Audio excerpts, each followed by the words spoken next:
This presentation will include facts about the social customs, clothing preferences, political structure, religious beliefs, economics, and the general nature of the ethics of India.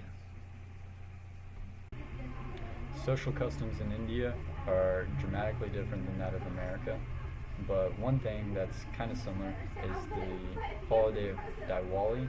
It is somewhat like New Year's, but in a different way. It's more of a triumph of good versus evil, and it's especially relevant right now because Diwali takes place at the end of September all the way through the end of November. And one of the normal things for people to do is light a candle in a small clay vase and light it with some oil and a wick like a normal candle and leave it out on their doorsteps or in their houses at night to symbolize this good versus evil. There are multiple different versions of the story throughout different regions of India, so it varies. Greetings are preferable to a handshake and the namaste gesture, which is basically like praying. You point your fingers upwards and give a slight bow or a head nod. This is especially relevant right now because of COVID. It's less contact. And the greetings vary by region and religion and gender.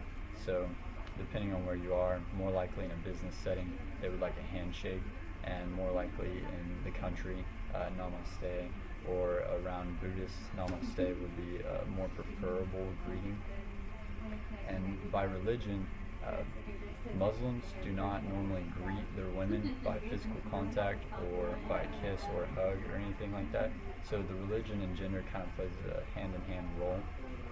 It is also especially rude to ignore your elders because a very significant thing that Indians do is when they're approached by their elder, like a grandma or an aunt or an uncle, they touch their feet because this is signifying the from me to you gesture, like I am giving my knowledge to you, and it's very symbolic, very important, it's very respectful.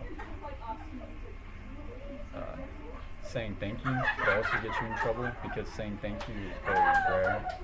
If you say thank you to something insignificant, like getting a glass of water, that's insulting because it seems like you're being sarcastic and you're not regarding the actual importance of a glass of water, which is normally expected. So it's an unspoken gratitude. And that's why saying thank you is just a little uneasy to people unless they really did you a favor. Some types of clothing considered taboo for one gender or the other. So as far as specific gender preferences go, generally women will wear silk dresses and men will wear pant garments, loose fitting shirts. So those shirts for men are often referred to as kurtas. Kurtas is just a loose collarless shirt, and that will often be seen paired with churidar pajamas, and those are just kind of flowy pants. And for both men and women, this style choice is mainly because of the weather in that area. Loose-fitting clothing is always going to be more comfortable in a hotter region, so that's the reason behind that choice. As far as a taboo in fashion, for women, it is still commonly discouraged to show too much skin. Bollywood has become very popular over the decades in India and is really the only time that a woman is widely accepted to be showing that much skin is with the Bollywood costumes that are flashy and they show off midriff and shoulders and legs and things like that. White clothing, of course, like we said before, is taboo anywhere except for a place of mourning or if it's being worn by someone like a widow. Embellishments and jewelry are discouraged from funerals and business meetings, of course, because that is considered to be a serious event where you shouldn't be seeking attention for yourself. So in Indian culture, wearing embellishments, wearing flashy jewelry and things like that tends to give off the message that you're trying to draw attention to yourself, and that is another faux pas that one could avoid. Cows are considered sacred animals, so I figured that was worth mentioning. As far as clothing preferences, in India you're not going to find a really large sale of leather products, leather clothing, leather shoes, things like that. I'm going to be talking about religion in India. India is a very diverse land with a bunch of different religions. Hindu is the main religion in India. This makes up 94% of Hindus, and the whole world are in India. There's also Muslims, Christians, Sikhs, and Islam is the largest minority group in India.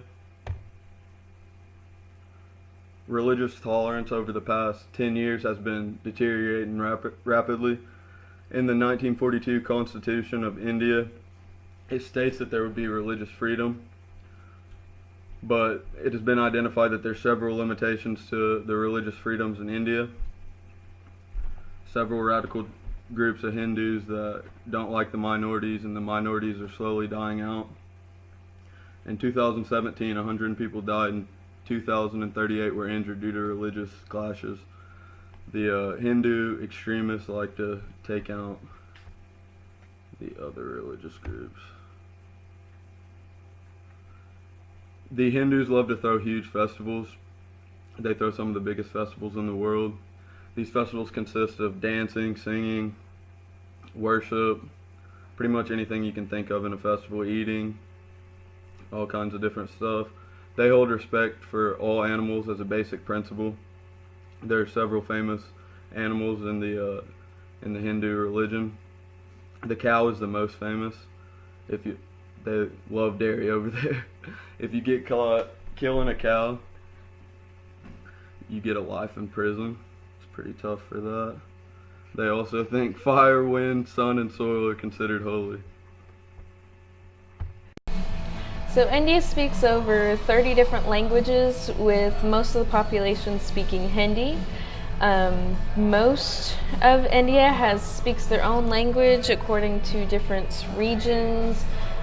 English is spoken in pretty much every one of the regions, and most everybody there speaks at least 2 to 3 languages in order to communicate and talk with everybody with the different languages going on in the region. For business etiquette, you usually handshake is the best. You approach a person, handshake tells everything that they need to know about you, and if you have a business card, that's typically presented, and it is the best way to introduce yourself because it provides contact information, who you are, what you've done, pretty much everything. So business cards are always a great tool in a business setting. Another thing is you don't go straight into negotiations if you're negotiating with anybody in India.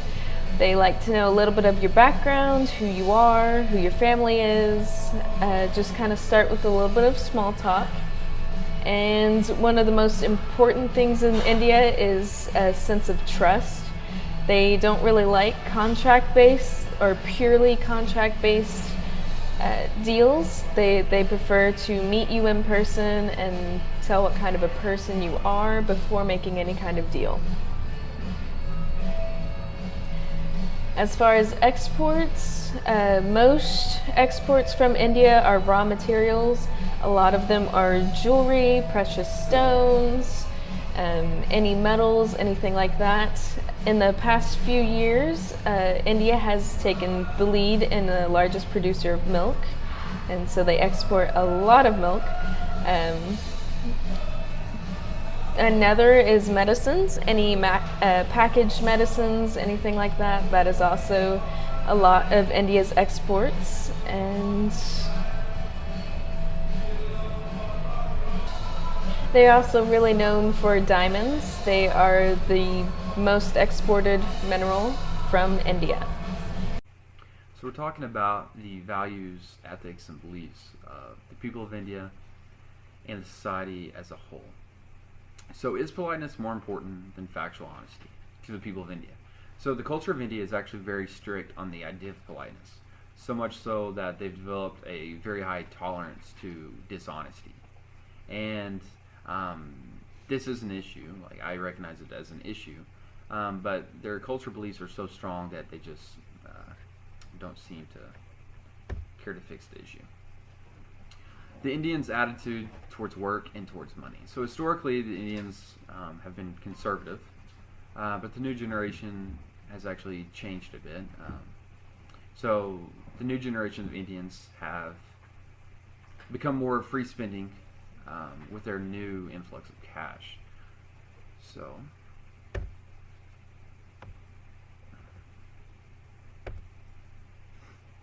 do the people of India value competitiveness or cooperation, or both? So competitiveness is very important at the government level. And also, it's important to the society as well, because India has the second highest population of any country in the world. So there actually is a very high level of competition for jobs and other things of that matter. But the cultural belief is that you should always help your friends. So being that their cultural beliefs have always been based on the ideas of working together and helping one another, they seem to value, I would say they value cooperation. I think they would admit to valuing cooperation more than they would value competitiveness. So once again, so basically, culturally, the Indians have they've been conservative. They've kind of relied a lot on their cultural beliefs in the past. But with all of these 3 points that I have here, the culture is changing. The younger generation is changing, and I think that's also happening throughout the whole world. India is a country made of 29 states and 7 union territories. India is a federal democratic republic with a parliamentary system, and there are 4 branches of government. The legislative, that passes laws; oversight, ensures the executive performs its duties; representative, represents the people of their constituency in parliament; and power of the purse, that oversees revenues and expenditures within the country. Pictured beside me are the nation's most important leaders currently: the President, Vice President, and Prime Minister. In India, there are 7 recognized national political parties. There are parties within the states, but these are the national ones. This includes All India Trinamool Congress, Bahujan Samaj Party, Bharatiya Jakarta Party, Communist Party of India, Marxist Communist Party of India, Indian National Congress, and Nationalist Congress Party. I think it's important to talk about COVID-19 when talking about the current political state of India. Recently, there was a national shutdown due to COVID-19. This was an increase in governmental power to help stop the spread. This created some tension between the people of the country and the leaders. They did this because they have a weak health system and they don't have the hospital beds to accommodate the number of COVID-19 patients. GDP has shrunk by 23.9% this year, and unemployment is expected to reach 27% by the end of 2020.